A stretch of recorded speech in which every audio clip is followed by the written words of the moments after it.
Thank you so much for having me. I bring you greetings. My name is Dr. Daniel Chidubem, and I will be presenting Catching Up with Climate Crisis and Ensuring the Advancement of People of Color.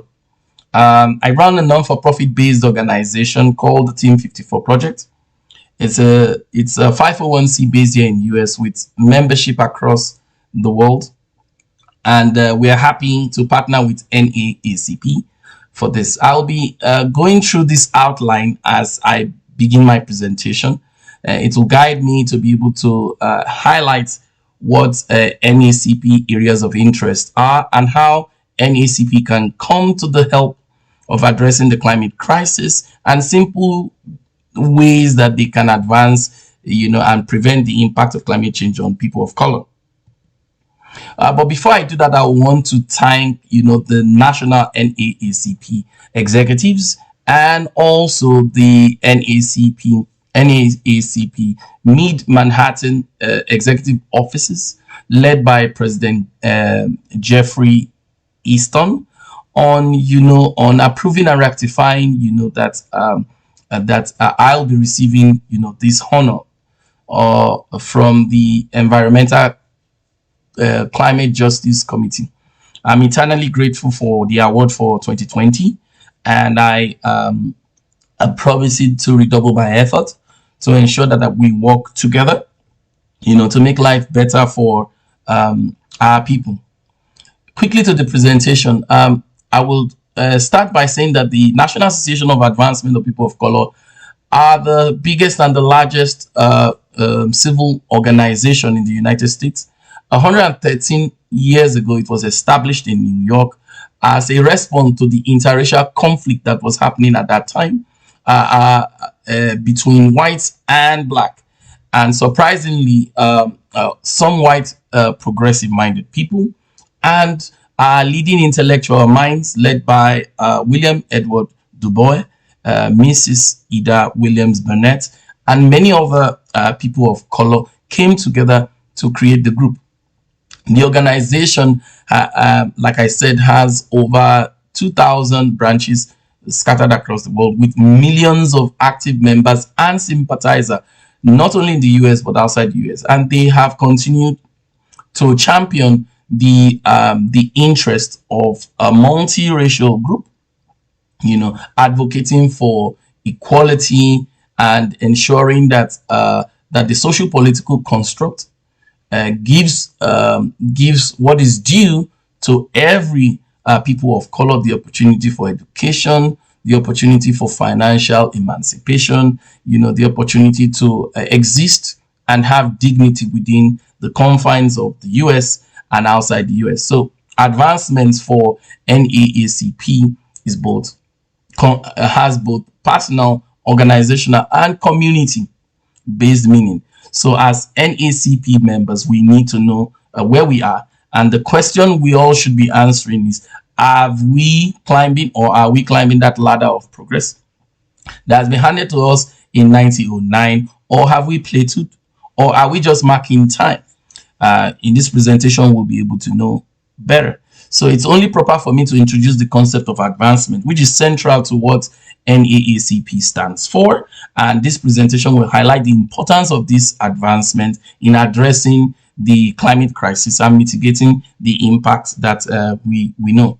I wanted to show a picture of what advancement truly means, either on the personal level, organizational level, and how it even metamorphoses to create a paradise here on earth. And Dubai is a wonderful example. In 1990, the top right picture here shows how Dubai was, and you can see the difference in just about 27 years. And a few years later, by 2017,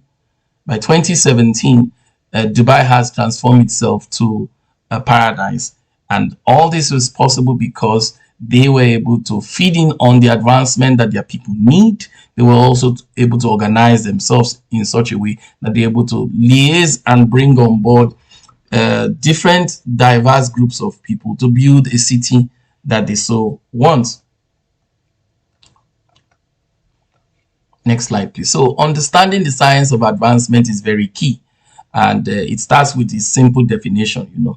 It's the process of promoting a cause or a plan, for the interest of people. It's also can be on an individual level when you get promoted to a new status within an organization, or an organization advances in its aims and objectives. It could also mean, the development and remarkable growth seen, as a people or as a nation or in special sectors in the country. Either way, advancement is synonymous with elevation, progress, growth, and moving up the ladder of hope or moving up the ladder of progress.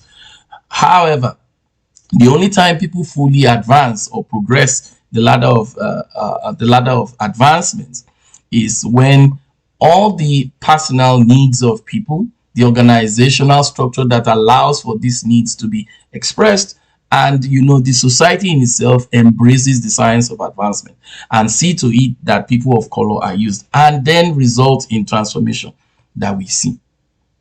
Next slide, please. And that's what has happened, and that's what NAACP has advocated over the years in the 50s, protesting and demanding for a better life. It has continued to the early 21st century.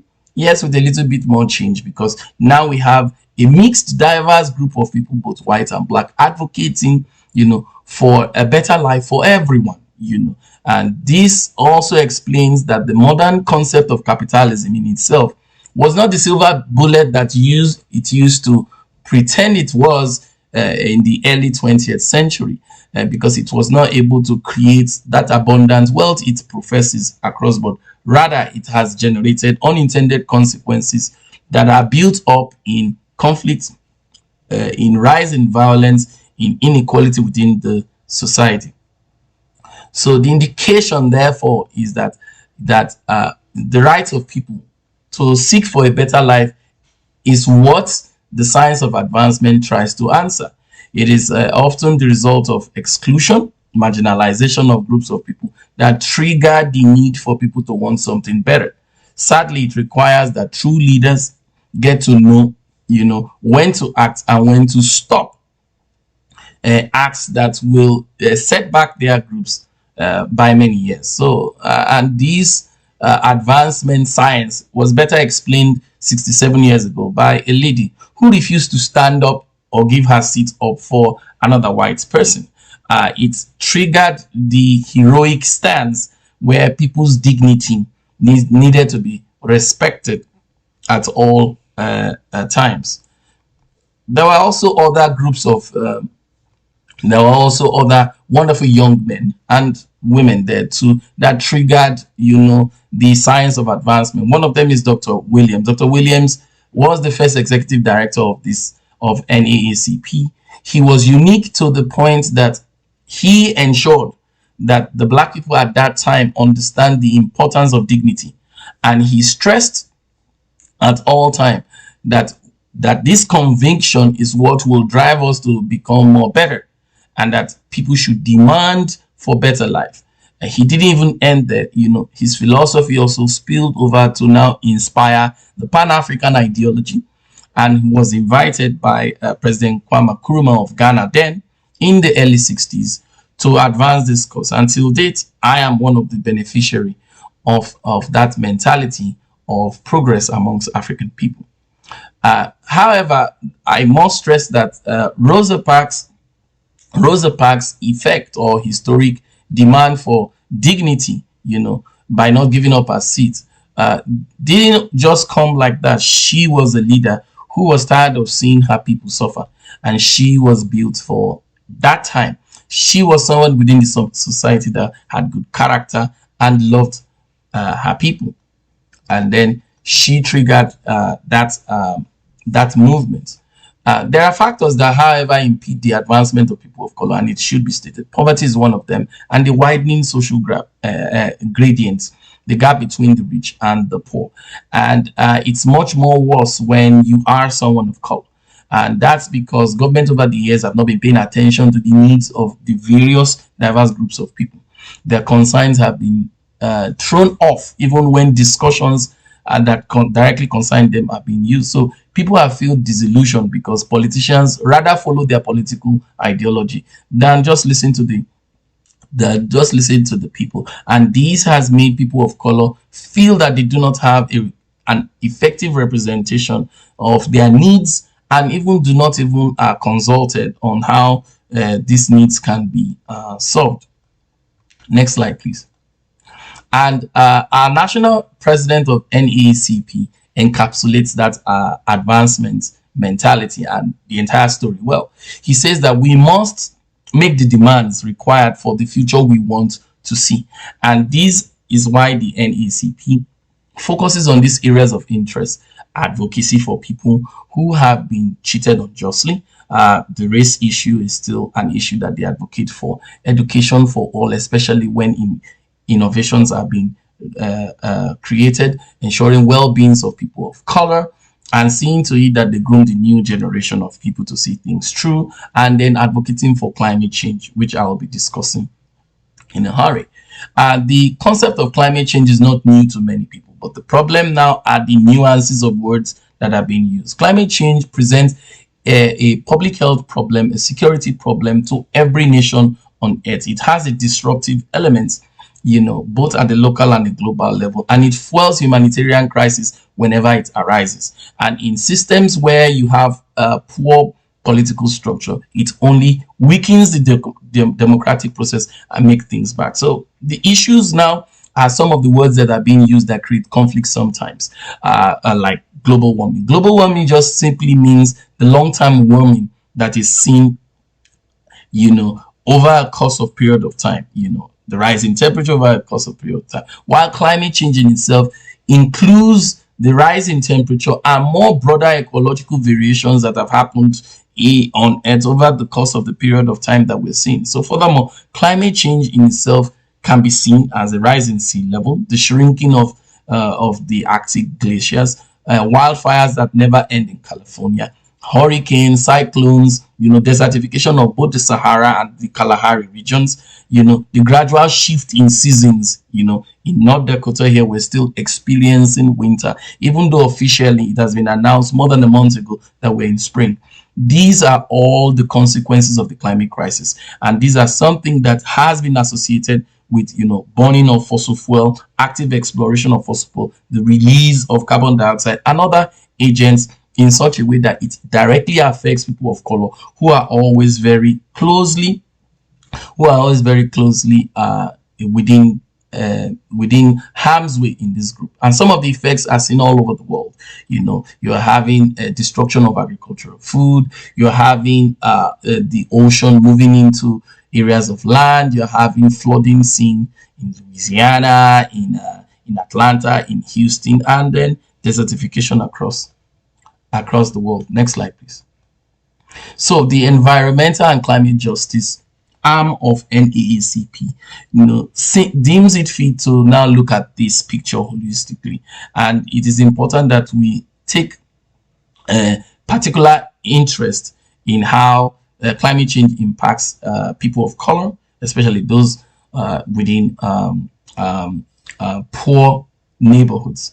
The impact of this climate change is broad and wide.